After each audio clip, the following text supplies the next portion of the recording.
ఓ దైవజనుడు ఇలా చెప్పారు, మీ భార్యాభర్తలు ప్రేమగా ఉండాలంటే మీ ఇంటి వాకిడి దగ్గర చెట్టు నాటండి. అయ్యా, చెట్టు నాటితే ప్రేమ పెరిగిద్దా? కాదు. ఆ చెట్టు రోజు రోజుకు పెరుగుతున్నట్లుగా మీ మధ్యలో ప్రేమ, ఆప్యాయత, అనురాగాలు పెరగాలి. ఆ చెట్టు పెరుగుతున్నప్పుడల్లా మీరు జ్ఞాపకం తెచ్చుకోండి, మా మధ్యలో భక్తి పెరగాలి, విశ్వాసం పెరగాలి, ఐక్యత పెరగాలి, ప్రేమ పెరగాలి. ఆ చెట్టును చూసినప్పుడల్లా పాఠం నేర్చుకోండి.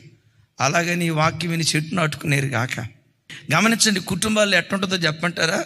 పెళ్ళైన కొత్తలో భార్య ఫోన్ నంబరు ఏ పేరు మీద ఫీడ్ చేసుకున్నాడంటే మై హెవెన్ అని ఫీడ్ చేసుకున్నాడంట. సంవత్సరం తర్వాత మై లైఫ్ అని ఫీడ్ చేసుకున్నాడంట. ఇంకో సంవత్సరం తర్వాత మై వైఫ్ అని ఫీడ్ చేసుకున్నాడంట. 4వ సంవత్సరం మై నైఫ్ అని ఫీడ్ చేసుకున్నాడంట. చివరికి 10వ సంవత్సరంలో రాసుకున్నాడంట.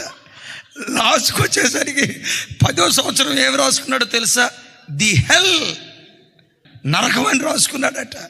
మీ వివాహమైన తొలి దినాల్లో భర్తను ప్రేమించిన దానికంటే, వివాహమైన తొలి దినాల్లో భార్యను ప్రేమించిన దానికంటే, మందిరంలో అడుగుపెట్టిన తొలి దినాల్లో దైవ సేవకులను ప్రేమించిన దానికంటే సంవత్సరం గడిచే కొద్దీ, వయసు పెరిగే కొద్దీ ప్రేమ కూడా పెరగాలట.